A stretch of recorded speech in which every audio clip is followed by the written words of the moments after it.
Chapter first कितना number का test हुआ था रे? 70 नंबर का टेस्ट हुआ था। ऑब्जेक्टिव क्वेश्चन कितना था? 30 नंबर का क्या था? ऑब्जेक्टिव था। पहला क्वेश्चन क्या कर रहा है?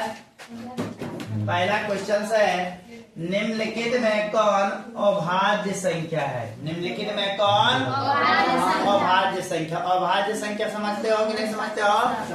भाज्य और अभाज्य दोनों का परिभाषा पहला चैप्टर का जिसमें थ्योरी पढ़ाए होंगे उस समय यह बतलाया गया होगा भाज्य संख्या भी और अभाज्य संख्या भी।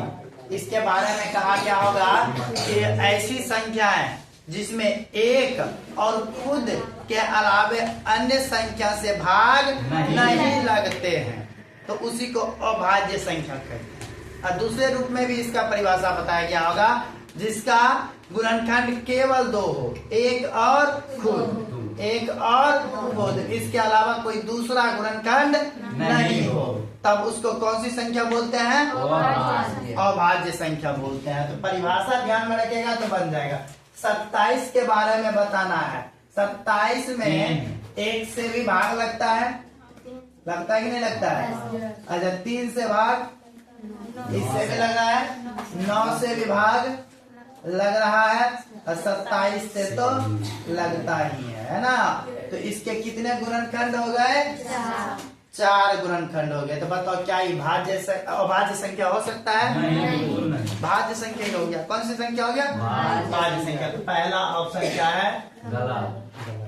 दूसरा ऑप्शन देखो 35 है, 5 से भाग लग रहा है, 1 से लग रहा है, 35 से लग रहा है, इसके अलावा 5 से भी लग रहा है, 7 से भी लग रहा है। इसका मतलब ये भी भाज्य होगा, अभाज्य नहीं है। पूछा गया है अभाज्य। 13 के बारे में, 13 के बारे में देखा जाए तो 1 और 13 के अलावा अन्य संख्या से भाग नहीं लगता है। 1 और 13 को छोड़कर किसी अन्य संख्या से भाग लगा सकते हो? पूरा लग सकता है? नहीं, संभव है, संभव नहीं है। तो इसका मतलब यही कौन संख्या? कौन सी संख्या है? बोलो, किसी को कोई दिक्कत पहचानने में? अभाज्य संख्या। इस तरह का एक ऑब्जेक्टिव तो हर साल पूछा जाता है। ये भी ऑब्जेक्टिव कब पूछा गया है? किस ईस्वी में पूछा गया है? हाँ, इस तरह का क्वेश्चन रिपीट हमेशा होते रहेगा। चलो दूसरा क्वेश्चन पे जाए।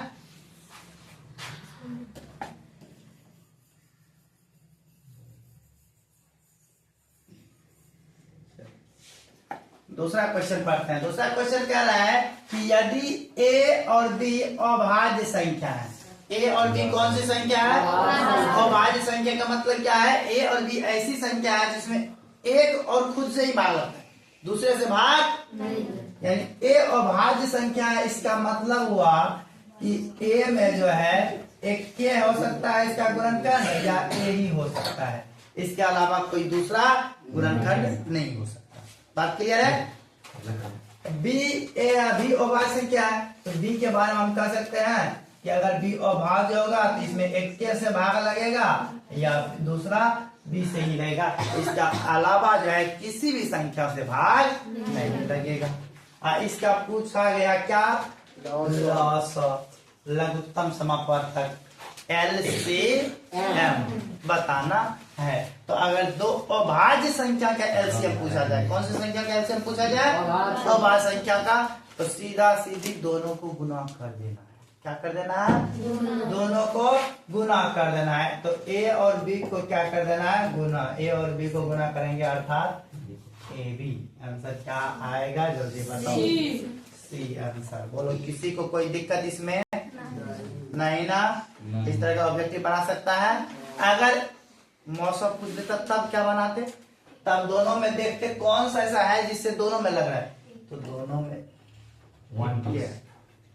मार्क यानी अभाज्य संख्या अगर एचसीएफ पूछा जाए, किसकी एचसीएफ पूछा जाए? अभाज्य संख्या का, तो उसका आंसर क्या आएगा? एक आएगा। कितना आंसर आएगा? एक आएगा। किसी को कोई दिक्कत है ना? अगला क्वेश्चन है संख्या 2.13111111 फिर 4 1 1 1 1 1 3 डैश डैश दिया गया है। इससे क्या स्पष्ट हो रहा है? ध्यान से तुम देखिएगा तो 1 3 यानी 1 के वो 1 है, यहाँ पे 2 1 हो गए, यहाँ 3 1 हो गए, यहाँ इसका मतलब आगे 5 1 के बाद 3 आएगा, फिर 6 1 के बाद 3 आएगा, फिर 7 1 के बाद 3 आएगा, यानी बीच का संख्या भी बढ़ते जा रहा है। 1 की संख्या क्या हो रहा है? बढ़ रहा है। तो यह कौन संख्या होगा? पूर्णांक होगा, परिमेय होगा, अपरिमेय होगा, इनमें से कोई बताया जाए क्या होगा? अपरिमेय संख्या होगा। किसी को कंफ्यूजन? ना ही यह रिपीट कर रहा है और ना ही यह रुक रहा है। जो कभी ना रिपीट करे ना कभी रुके, अभाज्य संख्या होता है। कौन संख्या होता है? थ्योरी में चर्चा किए थे ना इस बात को लेकर के। तो अगला क्वेश्चन पे चल जाए। यहाँ तक में किसी को कोई दिक्कत है तो बोला जाए। कोई कंफ्यूजन? किसी को कोई कंफ्यूजन नहीं ना? ठीक है। अब क्या नंबर क्वेश्चन हो जाएगा? 4 नंबर। कहता है कि सअभाज्य संख्या, कौन संख्या? सअभाज्य संख्या का मौस, ये जो लिखा हुआ है इसका मतलब HCF, highest common factor, highest common factor क्या हो सकता है? 2021 का पूछा गया क्वेश्चन है। तुम सअभाज्य का परिभाषा पढ़ाया, याद है किसी को परिभाषा? इस परिभाषा में बताया क्या होगा कि ऐसी दो संख्या जिसका HCF 1 हो, ऐसी दो संख्या जिसका HCF 1 हो, उसी को क्या कहा जाता है? सअभाज्य संख्या कहा जाता है। ऐसी दो संख्या जिसका HCF कितना हो, तो यही पूछा ही गया है। HCF क्या होगा? इसमें कोई दिक्कत की बात ही नहीं, खाली परिभाषा ध्यान में रहेगा, ऑब्जेक्टिव बनेगा। कोई दिक्कत? अगला क्वेश्चन, यदि m एक धनात्मक पूर्णांक है, यदि m क्या है? एक धनात्मक पूर्णांक है और धनात्मक विषम पूर्णांक का रूप होगा। m कोई धनात्मक पूर्णांक है। कौन सा पूर्णांक है? धनात्मक पूर्णांक किसको बोलते हैं? 0 से बड़ा, 0 से 1 2 3 4 5 6 7 8 चलते रहो, जहां तक जिंदगी चले गिनती मारते रहो, अंत नहीं होने वाला है कि नहीं? तो इसी को कौन सी संख्या बोलते हैं? धनात्मक संख्या बोलते हैं। तो धनात्मक संख्या का विषम पूर्णांक का रूप, यानी धनात्मक संख्या में विषम पूर्णांक कौन होता है? 1 हो गया विषम, 3 हो गया विषम, 5 हो गया विषम, 7 हो गया विषम, ये है ना विषम संख्या। तो ये कौन से रूप का हो सकता है? तो यह रूप हो सकता है तुम्हारा 2m प्लस 1, 2m प्लस 1, यानी प्लस में हमेशा विषम संख्या आएगा। प्लस में कौन सी संख्या आएगा? विषम संख्या आएगा। यहाँ देखेगा 4m प्लस 2 है, 4m प्लस 4 है, 4m प्लस 1 है। तो बताया जाए इस तीनों के आधार पे कौन सा रूप हो सकता है? 4m प्लस 1 क्या हो सकता है? 4m प्लस 1, क्योंकि m एक धनात्मक पूर्णांक है। कोई भी पूर्णांक m है उसमें 4 से गुना करेंगे तो सम संख्या होगा। कौन संख्या होगा? सम। लेकिन जैसे एक जोड़ेंगे तो वह विषम हो जाएगा। जैसे एक जोड़ेंगे तो क्या हो जाएगा? क्योंकि सम प्लस विषम बराबर होता है विषम।